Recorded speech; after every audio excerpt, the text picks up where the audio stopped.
या नेत्यांना शरम वाटायला पाहिजे हो. यांची काम करण्याची मानसिकता नाही आणि याची मानसिकता काय नाही माहिती आहे ना, कारण तुम्ही सहज त्यांना निवडून देता. एकदा तुम्ही त्यांना त्यांची जागा दाखवा, बघा सगळी कामं कशी सरळ होतील. महाडला रेल्वे आलीच पाहिजे, आलीच पाहिजे, आलीच पाहिजे. महाडला रेल्वे आलीच पाहिजे. महाराष्ट्राचा बुलंद आवाज शरद पवार, शरद पवार. नमस्कार, आपण पाहत आहात शक्ती न्यूज मराठी चॅनल. महाडला रेल्वे जंक्शन मागणीसाठीच्या उपोषणानंतर खासदार सुरेश म्हात्रे यांची भेट. काही दिवसांपूर्वी राष्ट्रवादी काँग्रेस पक्ष शरद पवार गटाचे महाड शहराध्यक्ष पराग वडके यांनी महाड येथे रेल्वे सुविधा मिळावी यासाठी उपोषण केले होते.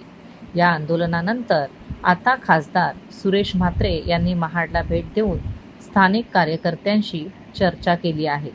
रेल्वे प्रकल्पाची मागणी आणि नागरिकांच्या अपेक्षा जाणून घेत खासदारांनी सकारात्मक प्रतिसाद दिला. यावेळेस खासदार सुरेश म्हात्रे यांनी पत्रकारांशी संवाद साधला. हा पहिला प्लॅनिंग होता रेल्वेचा. आज जसं तुम्हाला बोललो ना मी, गांधारपल्ले गावावरून हा सगळं प्लॅनिंग होतं. आता तिथं बघा, अगोदर कुठं माशी शिंकली याच्यावर चर्चा करण्यापेक्षा आता त्याच्यातून आपल्याला मार्ग काढायचा आहे. म्हणून मी काय सांगितलं, माझी एक पद्धत काय माहिती आहे ना, मी लक्ष घालता नाही, मी इथल्या नेत्यांना पहिले सांगणार की तुमची एवढी एवढी कामं आहेत.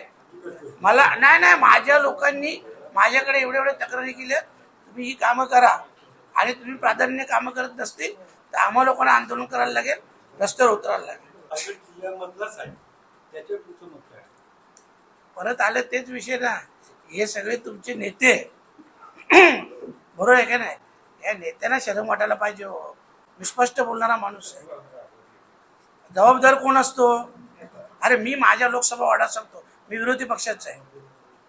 जर माझ्या याच्यात मी विरोधी पक्षाचा असून सुद्धा मी एवढे प्रयत्न करतोय, आमची मुरबाड रेल्वे असेल, आमची इतर रस्त्यांची विषय तर सत्ताधाऱ्यांसाठी ते सहज सोपं आहे हो.